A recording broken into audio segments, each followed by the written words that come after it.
Welcome to the Sample Chapter Podcast, the show where authors read a sample chapter from one of their books. Here's your host, Jason A. Meiske. Book lovers around the world, welcome to episode 89 of the Sample Chapter Podcast.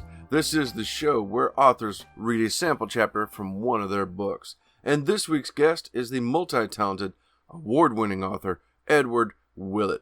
It's an incredible conversation, and you are really in for a big treat when it comes to his reading, so make sure you stay tuned. That's coming up in just a few minutes. Oh my gosh, it is a lot of fun. You're going to love it.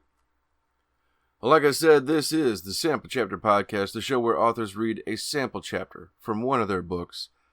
I'm blown away. I can't believe this is episode 89. We are fast closing in on that 100th episode, that landmark that almost 2 years ago when this began. I didn't know if it would last this long. I had hoped it would go more than 10. And now I'm, closing in, getting closer to 10 times that. And, many of the guests over the next several weeks have already been planned and recorded. I've got a couple others scheduled yet. I've almost got us all scheduled out to 100.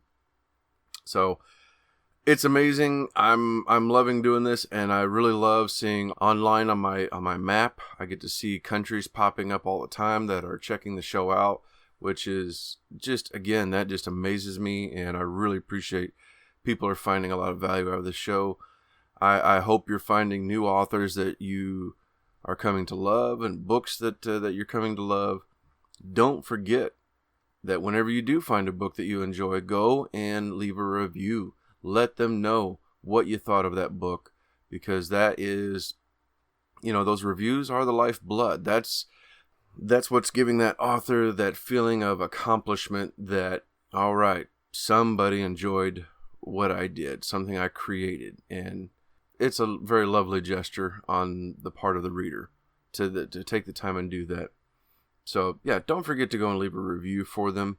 If you are so inclined, go ahead and leave a review for this show. You can give us a star rating and a review on whatever it is that you like to listen to the show, because we are available on just about every podcast platform there is, as well as YouTube. You can follow us on social media at Twitter and on Facebook. And if you ever want to reach out to me, you can do so through email at samplechapterpodcast@gmail.com. Well, October is here. The cooler weather is starting to settle in. It's getting really nice outside. I actually sat outside the other day with my new keyboard that I shared a picture of here a while back. I had my keyboard and my phone, pulled up my Scrivener app, and went to work sitting outside with a cigar. Just gorgeous weather, incredible day. And this is a magical time of year. I love it. It's that fall crispness in the air, and it really got my creative juices going. I got a lot of words written the other day, and I'm pushing hard to get not only the novel I'm working on right now, get it done by the end of the month so I can start on book 2 of that series, but I'm also got renewed fervor in finishing my second novel, which is called A Novel Idea. I'm working really hard to get those edits done and getting it out to my beta readers real fast. The hope is that I can get this out this month.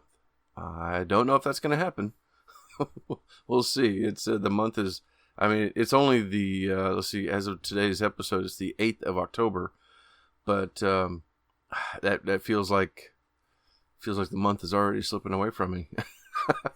You ever get that feeling? It's like it's the first of the month, and all of a sudden you already feel like it's almost gone. Your plans that we're coming up later on it's already on you, so you're out of time. That's kind of how I feel sometimes with trying to get some things done.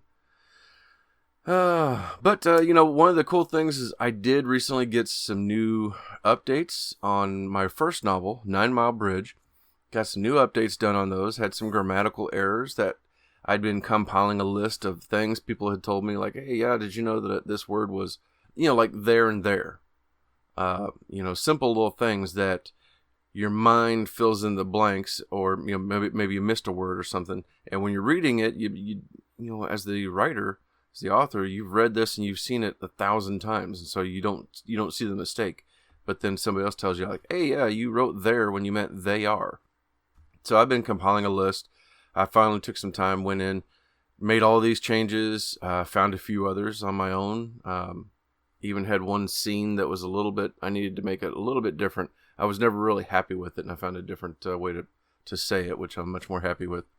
And then I finally got the back matter updated, so I've got my official website tied in there at the back of it at jasonameiske.com. The link is on there. If you're on Kindle, you can just click that. And then, of course, I got the link for this show as well, the samplechapterpodcast.com. Anyway, all of my news, because when I wrote the book 1.5 years ago, when that book came out, my original plans for what books were coming out soon, well, that never happened. I'd hoped to have my next book out later that year, and it didn't happen. And the title of that book changed, and actually the entire book itself changed. And so, what I'd planned on writing is not what is coming out next. So I got all that updated. Amazon took my changes for the ebook, and that's been fine. That's been up for about a week now. But the paperback, I keep running into formatting problems, and I don't know. I don't understand why. There's nothing wrong. There's no errors popping up, but they keep telling me there's an error. So I'm actually working with Amazon right now to find out what's the deal with that. Anyway, but that's all taken care of. And so, if you have checked out 9 Mile Bridge and you enjoyed it, I really appreciate it. I know there's some people who've been, maybe it's the weather, because this is a paranormal thriller. Maybe it's that Halloween time. I've been noticing a lot more sales than normal. So thank you. If you are one of those people who picked up a copy, I really appreciate it. It is available on Kindle Unlimited. So if you're listening and you're interested and you have a Kindle Unlimited account, you can borrow it for free. Anyway, that is more than enough about me. My interview this week with Edward Willett was truly inspiring.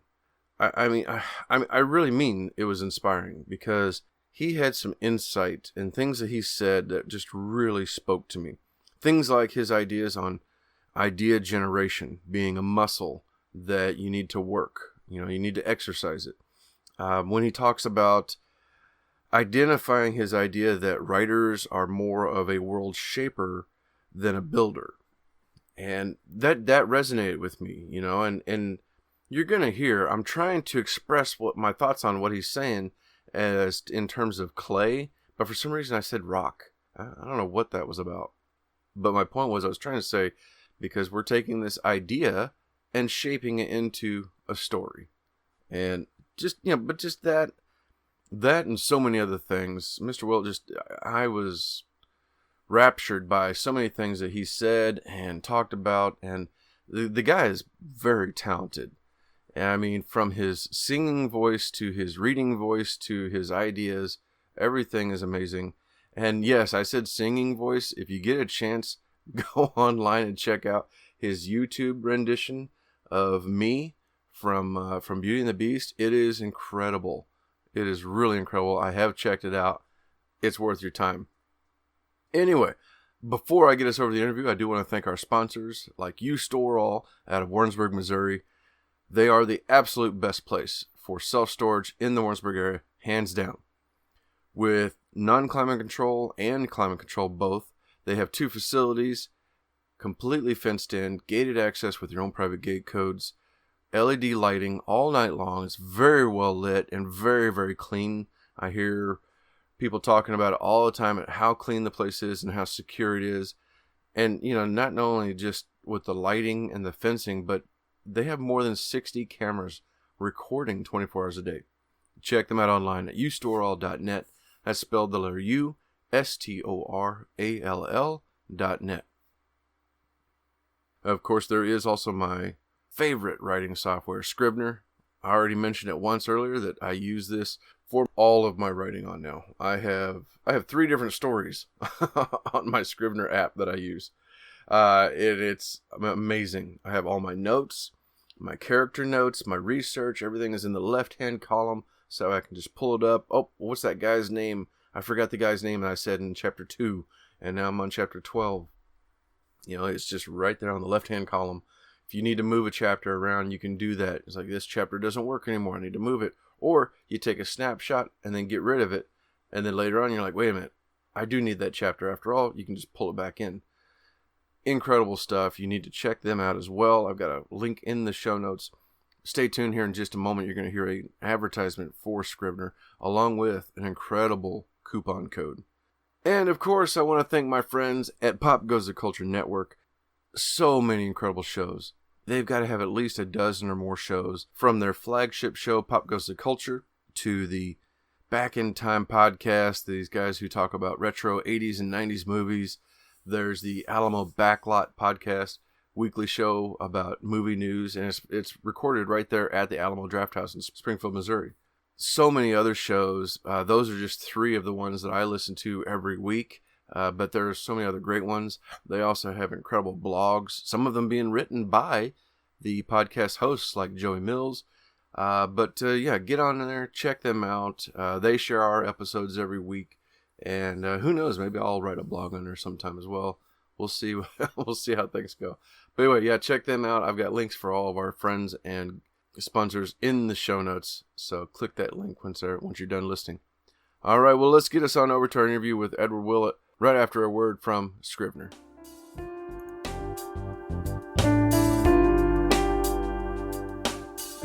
Jason here. Hey, I wanted to take a moment and tell you about my favorite writing tool, Scrivener.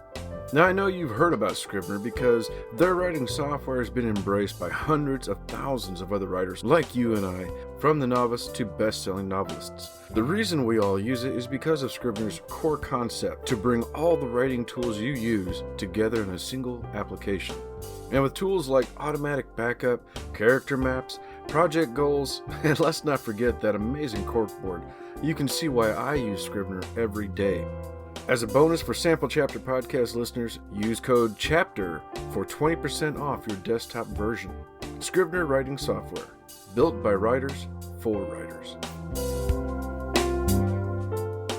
Greetings, everyone. Welcome to another episode of the Sample Chapter Podcast. Hey, today I have a very special guest, one of something that I don't think I've had before.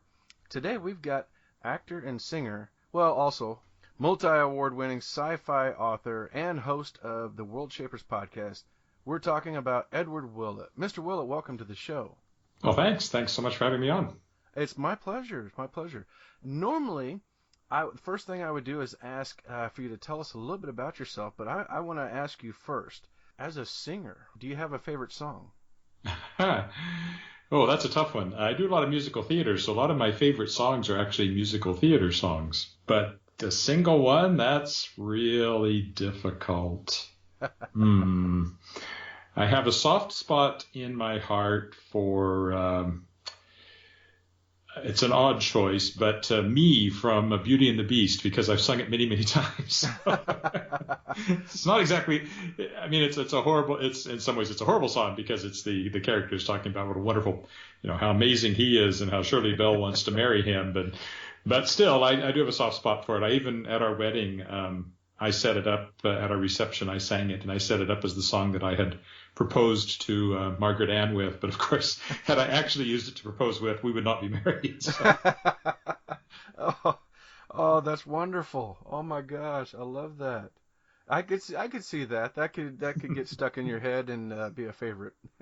I do it many times, and I could do it a cappella. Sometimes at school readings or presentations, if the kids aren't asking questions, I will shock and horrify them by bursting into song and doing that song at the end of my school presentations. It leaves an impression.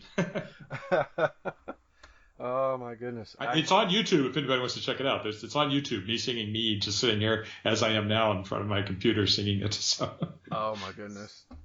Yeah, I was living in Japan when that Cher movie Burlesque came out, and I don't know why, but some of her songs stuck in my head, and I would break into Cher at my desk. And fortunately, nobody ever filmed any of it, but I'll admit it. Yes, I used to break out into Cher. I don't know what that was about.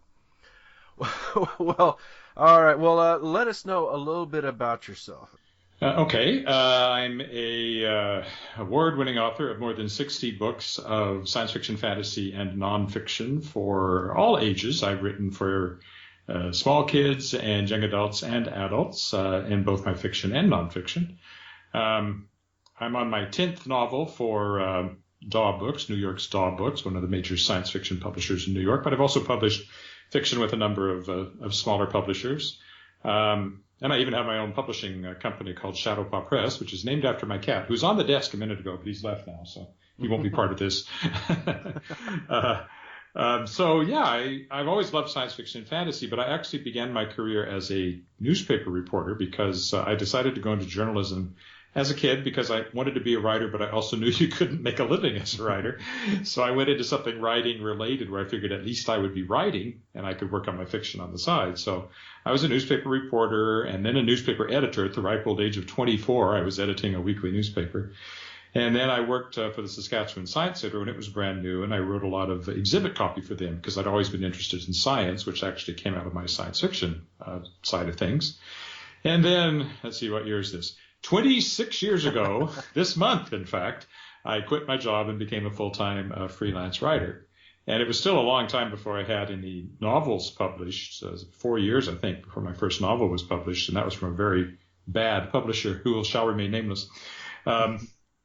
But my first book was actually using Microsoft Publisher for Windows 95. Oh. And my second book was the sequel using Microsoft Publisher for Windows 97. So I did a lot of computer books, and I've done a lot of educational books for educational publishers, things like I've written biographies of people ranging from the Ayatollah Khomeini to Jimi Hendrix, which are about as far apart as you can get as far as what they believed and practiced. But so anything for a buck, basically, is what I do as a writer. Well, yeah, I mean, you've been doing this since '93, and you've got a wealth of books out there with, like you said, you're writing YA, adult, short story, poetry, nonfiction, biographies, and that's got to help inform your writing today, I would think. Well, yeah, I mean, it's all grist for the mill, and one of the great things about being a newspaper reporter, in fact, especially at a weekly newspaper where I wasn't locked into a specific beat. I mean, I was the sports reporter, which was pretty funny because I wasn't much of a sports guy, but I was the sports reporter for a while. But I would write like up to 3 features a week, and I'd be interviewing everybody from mountain climbers to television evangelists to politicians. Television evangelists and politicians have a lot in common, come to think of it. And I would, but everything, I was learning so much. I was writing, I had a weekly column, just thousands and thousands of words every single week that I was writing. And it's all practice. And then on the nonfiction side, I've always had a huge interest in science. And, well, basically, I'm interested in anything. So I'm willing to write a book about pretty much anything if anybody asks me to, and figure I can research it and write about it. And yeah, all of that figures into the fiction as well, because it's all there in your head, and it's all this kind of bubbling pot of stuff that you take ladles from and put it on the page in the form of words. How's that for a metaphor? Oh, I love that. Yeah, that's going to be pinned up on my corkboard here over my desk. I just made that up, so there you go. Trademark. So with this kind of a career you've had and then the history of writing for so long, then you're probably writing every day. That's what your day looks like? Yeah, that's all I do is I write, or I edit. I do some editing as well. I'm currently writer in residence at the Saskatoon Public Library. I live in Regina, Saskatchewan, Canada, and Saskatoon's about 2.5 hours north of here. So I drive up there once a week, stay over one night, and spend 2 days in the office there. And I work with writers of any level of achievement or interest. They come in, they make appointments, and I will mentor them or help them with whatever their current project is, or answer their questions or whatever. And I've done a lot of that kind of mentoring and teaching and working. I've done a lot of working with teenage writers. So yeah, it's all one big thing, really. I work with words is what it boils down to. Oh, very nice. So when it comes to finding that new idea, like with Worldshapers, is it something that just kind of comes out of the blue for you generally, or do you think it's something born from maybe another book that you've already read or something along those lines? I think idea generation is like a muscle that you exercise over the years. I often say in school presentations, I'm in a classroom. I could look around the classroom.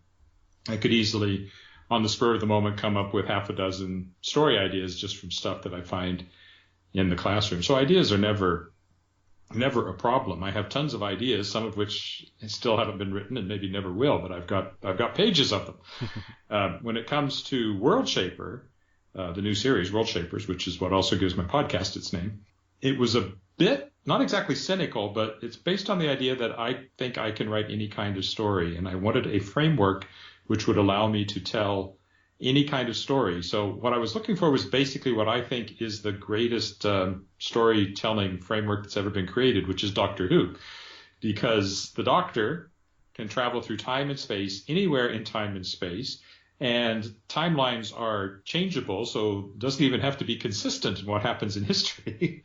He can go anywhere. Any kind of story can be told in the framework of a Doctor Who story. Anything from, knights in shining armor to literally the end of the universe. And I was looking for something a bit like that. Star Trek, the original Star Trek, was another wagon train to the stars, as the original thesis was. And it didn't have an overarching storyline in that case, but every episode, you could tell a different kind of story. So I wanted something like that. And the Worldshapers series is like that because it takes place in this labyrinth of shaped worlds, which are worlds where the shaper, sort of like an author living inside his or her novel, lives inside the world that they have shaped. And that world can be shaped to be anything. And then I have my main character who's traveling from world to world as she tries to gather the knowledge of these worlds to take it to Greer, who's this mysterious woman at the center of the labyrinth, to protect them all from the adversary, who's the bad guy. That's the overall framework. But because every world can be shaped by somebody to be whatever that shaper wants it to be, it sets up any kind of story I want to tell. So the first book was set in a world sort of like ours. But the second book, Master of the World, that's out now, is set in a world shaped by somebody who really loved Jules Verne. So it's very steampunk. And the next one that I'm writing now, which doesn't have an official title, my working title for it is Werewolves and Vampires and Peasants. Oh, my. Because that's the kind of world it is. It has werewolves and vampires. And the one after that, I'm currently thinking, is going to be like a Humphrey Bogart, Maltese Falcon, film noir kind of world with gangsters. It might literally be a black and white world. I don't know. So I just wanted to create this framework where I could play in any kind of world that I could come up with. I could write a story with my main character being the reader's eyes into this story, because the world she comes from is very much like ours. And that means I can also use all kinds of geeky jokes, and it is full of my sense of humor. My favorite line in Master of the World is, she says, the worst thing about traveling to different worlds is that nobody gets your Star Trek jokes. Oh my goodness, that's great.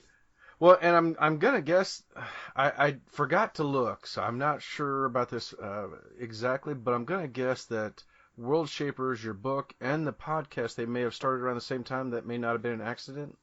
The title's not an accident. I thought about something like the podcast for a while because I love talking to other authors. And, I go to conventions and we talk to authors. And my favorite things at conventions has always been the technical panels about writing, about the process of writing and all that kind of stuff. I've always loved that kind of thing. And seeing how other writers do it, because we all do it differently.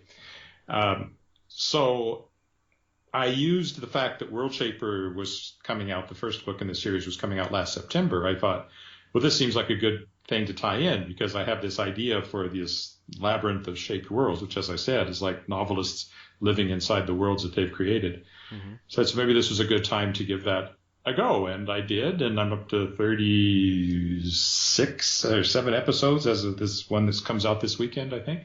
And I've talked, because I've been in the field for a while, and I've met a lot of people at conventions, and I can, I have that connection. I say, well, I'm a multiply published, award-winning science fiction fantasy author. I want to talk to you about your fiction. And it opened some doors. So I've had, John Scalzi and Robert J. Sawyer and Tad Williams and David Brin and Lee Modesitt Jr. and Victoria Schwab and, just this huge list of best-selling authors that I've talked to on the podcast. And yes, it's also a nice little bit of promotion, because when the fans of those authors tune into the podcast, the first thing they hear is my introduction, in which I tell them about my book. So, it can't hurt.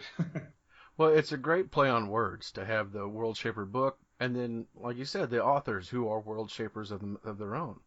And I actually, especially in the early episodes, I said that I thought world shaping is a better term than world building, because we're all of us really starting with the same raw material, which is the world that we know, this world, and then we shape it into a different world as opposed to building a world from scratch.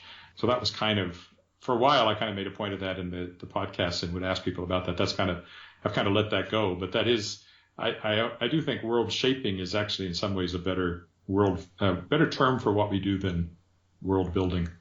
I agree.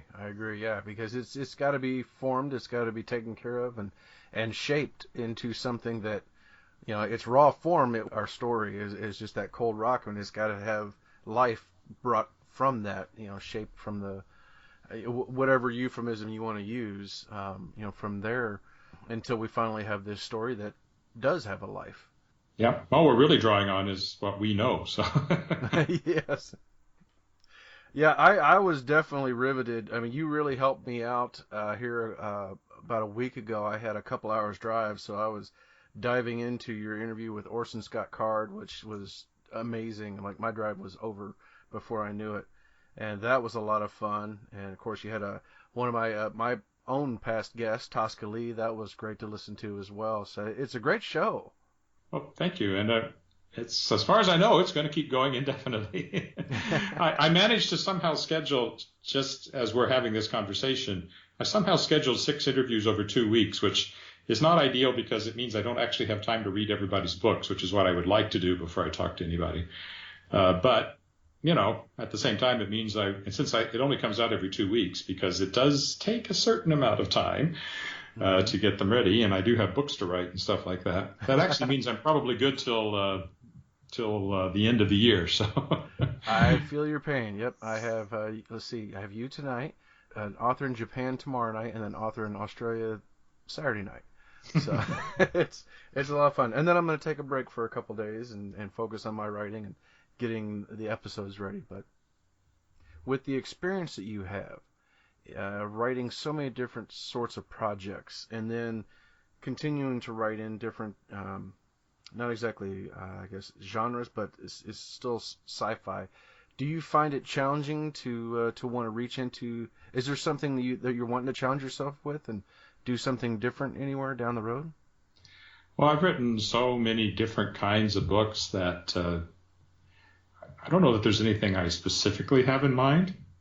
I'd like to write something that millions of people buy and maybe fabulously rich. That would be a nice thing to do. Hasn't happened yet, but if you're listening to this and you would like to help out, please buy my books. Absolutely. I don't know. I don't think so. I mean, I come up with new ideas, and every new idea has its own challenges. And then on the nonfiction side, I never know what might come along. I've written things I never would have dreamed that I would be writing about, like the aforementioned biography of the Ayatollah Khomeini. I never thought I was going to write about him. So yeah, I have so many fiction projects in my head that I would like to get to, that I'm, sort of pushing ahead with. And then the nonfiction tends to come out of nowhere. People just, somebody will call me up and want me to do something. So I get challenged enough without specifically reaching out and trying to come up with something to challenge myself. So it's almost like your science fiction that you write with the Worldshapers and your other stories, that this is kind of your relaxation to kind of come back to what's home for you. It's what I love to do the most, and if I had my druthers, that is all I would do. But at the same time, I'm a full-time freelance writer, and I make a living at it, and there aren't that many freelance writers who can say that. So yeah. Even though I've written stuff that I'm not that wild about in some ways, I've never written anything that if I really, really hated the idea of doing it, I just wouldn't do it. And I should mention that my best freelance career move was marrying an engineer. So that was very good. From a family income point of view, that was a great thing to do. All right. Oh, my goodness. Well, so you've got Worldshapers Book 1 came out last year. The newest one, Master of the World, just came out last month, September. Is there anything about this book that we should know going in? Actually, the opening chapter is very complete in telling you what happened in the first book, which should not stop you from reading the first book, because in Master of the World, I give the recap in about 4 pages. And, of course, the first book is 100,000 words. So lots more happens in the first book than is in the recap. But no, if you only pick up Master of the World, the opening chapter does, in fact, set it up very, very well, I think, which is why I think that's the one I'm going to read. Wonderful. All right. Well, Edward, where can people find you and follow you? My website is very complete. It's edwardwillett.com. 2 T's on Willett. That's the most common error in my name. So it's Edward and then WILLETT.com. And I'm on Twitter at eWillett, EWILLETT. And the Worldshapers is at theworldshapers.com, and the Twitter feed is at the Worldshapers. And I'm also on Facebook. If you, facebook.com/edward.willett, I think is my author page. And the Worldshapers has a page on Facebook too, but if you follow it on Twitter, you probably won't find anything different on Facebook. Great. All right. And everybody will make sure and put links to all of those on the show notes, so that way you can click on that as soon as you hear that chapter today. Then you can click over there and grab one of these books and find out what else Mr. Willett is up to.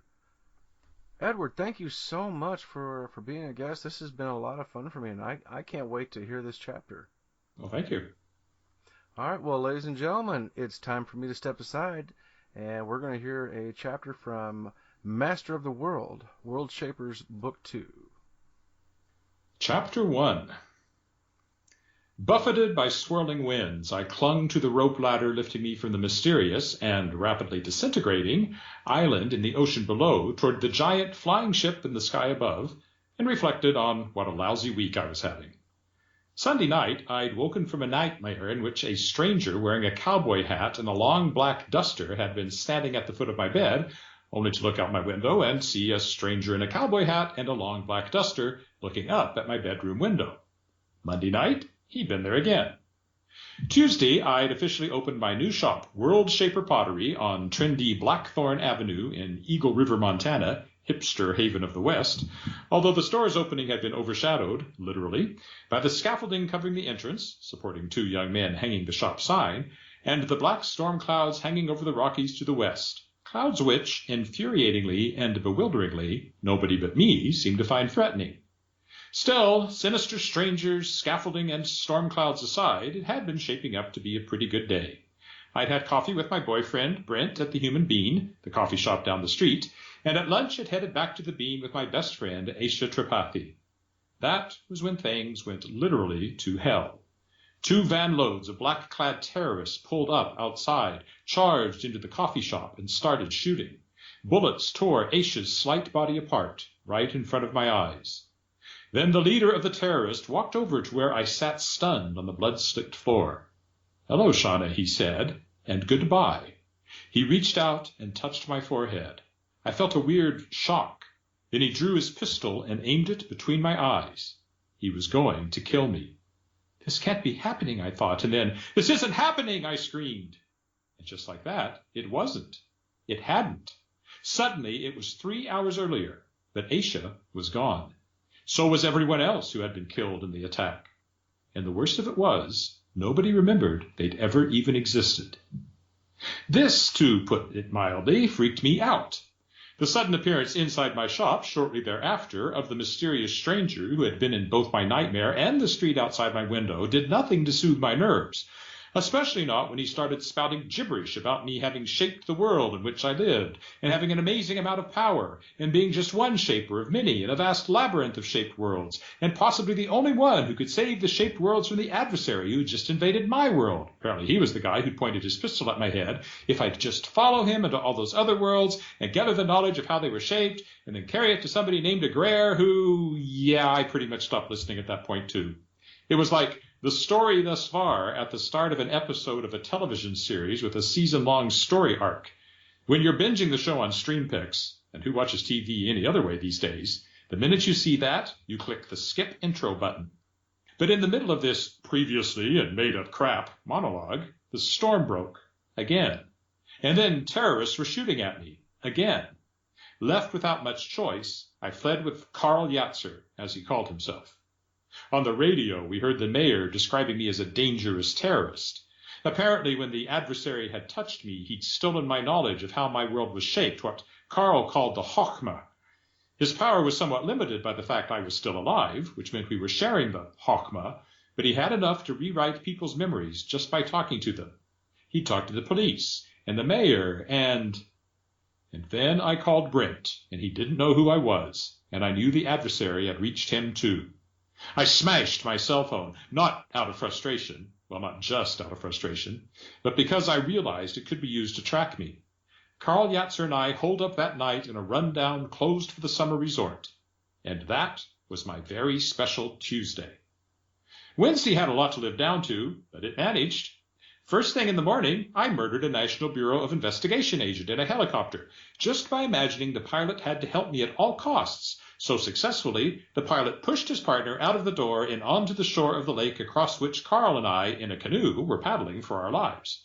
The sound of the falling NBI agent hitting the wooden pier by the boat shed went a long way toward convincing me both that I really could shape my world, and that maybe I really, really shouldn't.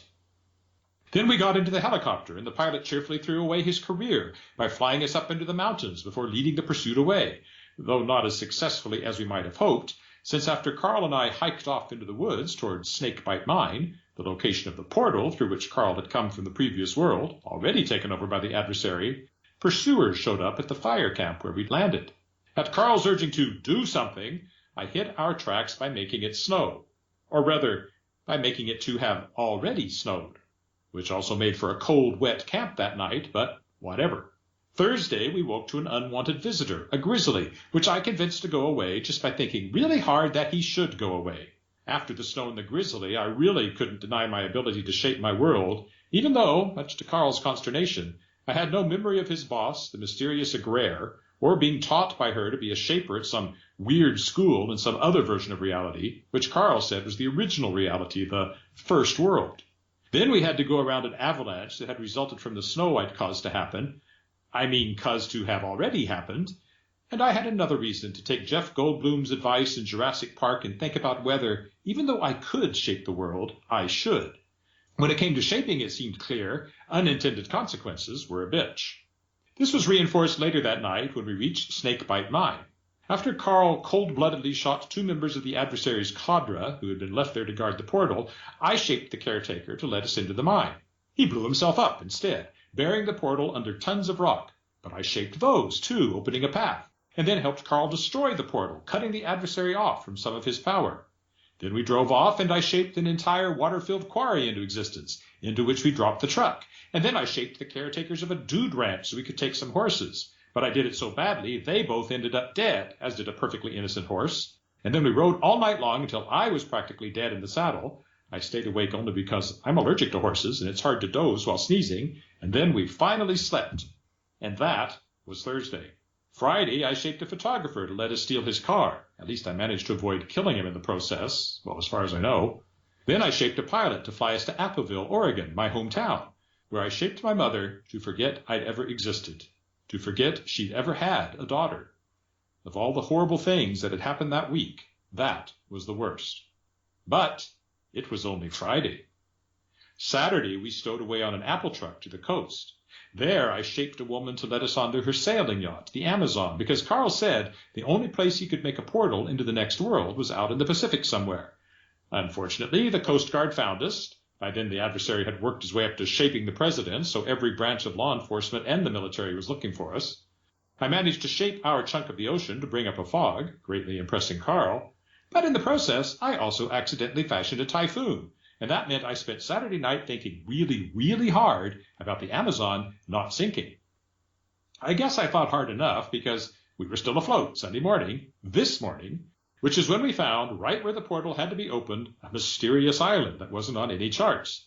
The next thing we knew, there were helicopters and soldiers chasing us, and we were trying to find our way through tunnels infested with monsters, and then we were fighting for our lives on top of a human sacrifice altar in an arena full of shadowy, not quite real spectators. At one point, a giant naked David, Michelangelo's David to be precise, smashed an equally naked, though not nearly as tall, soldier into bloody paste. Then there was a fight, and then I stabbed a guy's foot, which spilled blood on the altar, and the portal opened, and I went through it, and Carl didn't. Which was how I had found myself on the almost vanished island below, alone, only to be hauled aloft by a sailor hanging onto a rope ladder dangling from a giant flying ship, both held aloft and propelled by, well, propellers. In the bow, the strange craft flew a black flag with a golden sun in the center, one I'd recognized instantly because I had gone through a Jules Verne kick when I was a little girl. At least that's how I remember it, although what in my past is real and what contrived I can't tell. The flag of Rober the Conqueror from the novel of the same name, which meant this impossible vessel had to be, yes, there it was, on the dark blue bow in glistening gold script, Albatross. The Albatross's hull might have come straight from a sailing ship, except for the absence of a keel, and except for the stubby biplane wings extending to port and starboard. These, I presumed, were primarily for steering purposes, not to provide lift, since the thing was currently hovering. What held it aloft were 74 whirling helicopter rotors, 2 on each of 37 masts. The downdraft buffeted me as the man in an old-fashioned sailor's uniform who had pulled me onto the lowest rungs of the ladder looked down at me, jerked his thumb upward, then started to climb. For the first time, I saw he wore earplugs. There is a knack to climbing a rope ladder, which I apparently didn't have. The thing swayed and bounced as I struggled upward until I thought I'd either fall off or throw up, but eventually, panting, I reached the top. My rescuer, with the help of another man in an equally old-fashioned sailor's uniform, honestly, they looked like they'd stepped straight out of a community theater production of HMS Pinafore, hauled me onto the deck through an opening in the wire trellis that ringed it in lieu of bulwarks, leaving me sprawled on my stomach. This gave me an unexpected opportunity to closely examine the deck. It wasn't made of wood. It was a smooth, unbroken expanse of dark blue something. What was the Albatross made of? It had been nearly 20 years since I'd read Rober the Conqueror. For some reason, paper came to mind, but that couldn't be right, could it? The sailors, or maybe aeronauts was a better term, grabbed my arms and pulled me to my feet. I tried to tug free, but their grips tightened. They half-dragged me aft beneath the howling rotors, making me wish I had earplugs too, toward the cabins at the back. Atop the sternmost stood the helmsman, as pinaforiously clad as the rest of the crew, inside a glass wheelhouse.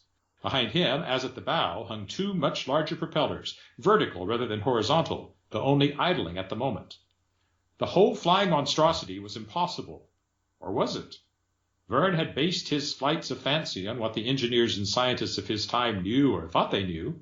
He'd certainly thought something like this was at least theoretically possible. And from what Carl had told me, the shaper of this world could actually have altered the laws of physics enough to allow something like this to fly. I'll ask the shaper when I see him, I thought, as I stumbled toward the stern cabins. There were others at the bow, between my taciturn escorts, deafened and windblown. Maybe I'm about to. Clearly, whomever had shaped this world had fancied himself master of it, and since this was the Albatross, the airship of Rober the Conqueror, a.k.a. Master of the World, the title of the second novel in which he'd appeared, he had surely set himself up as that Vernian character, supervillain or superhero, depending, like his better-known counterpart, Captain Nemo, on your point of view.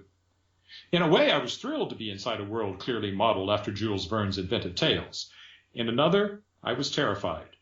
Carl had not come through the portal with me.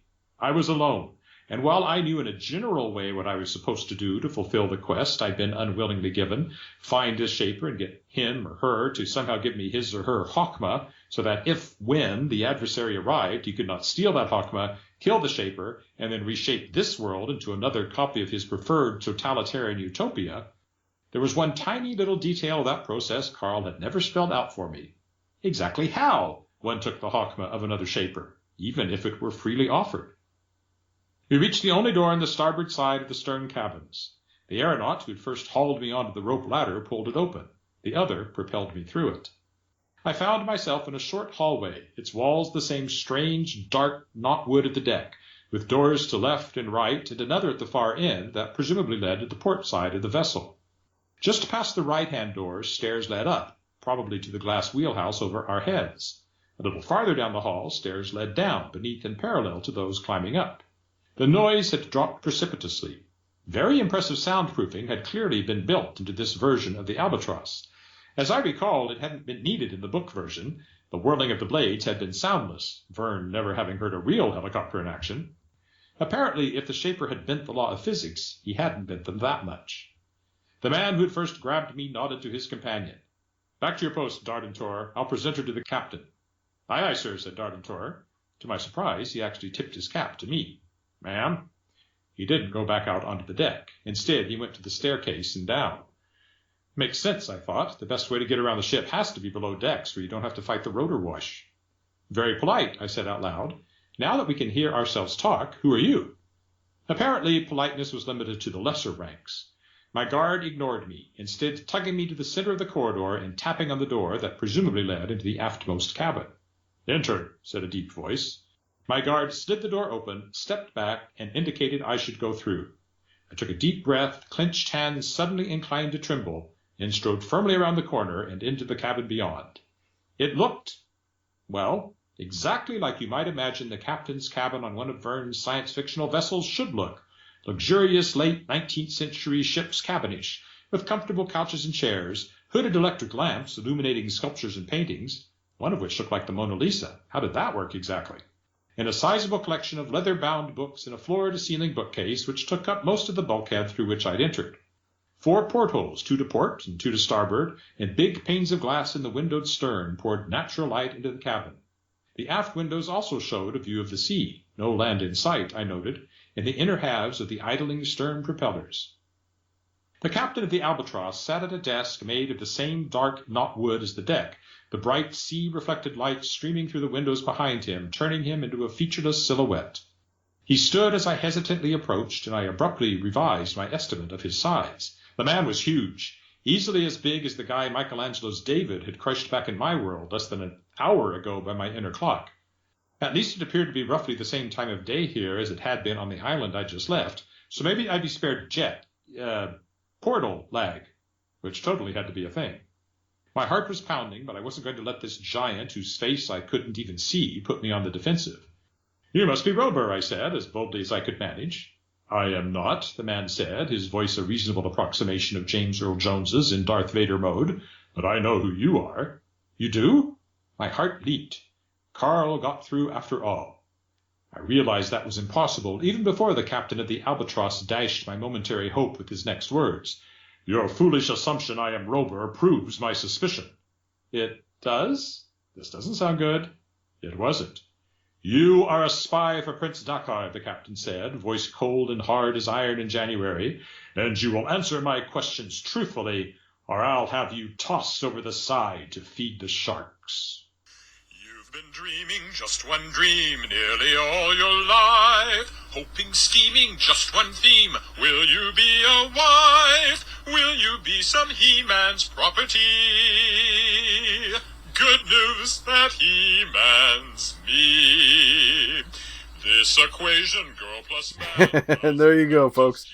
That was Edward Willett reading Master of the World, The Worldshapers, Book 2. That was incredible, and yes, that is him singing in the background right now. That's his rendition of Me that I mentioned before. I thought I'd give you a little taste of it because it's so good. Make sure you click the links in the show notes to get more from Edward Willett, like this song, and check out his other books. Don't forget to also check out his Worldshapers Podcast. Incredible interviews and such good stuff. Don't forget to also check out the links in the show notes for our friends and sponsors of the show, and hit that subscribe button so you don't miss out next week when we come back with another author, another book, and a new sample chapter. Take care, everyone. I'm going to let this play for just another few seconds. You got to find it on YouTube and catch the rest of it. Take care. We shall be the perfect pair, rather like my thighs. You are face to face with destiny. All roads lead to the best things in life are all's well that ends with me. Escape me, there's no way as certain as do-re bell when you marry. Well, Belle, what'll it be? Will it be yes, or will it be, oh, yes, me?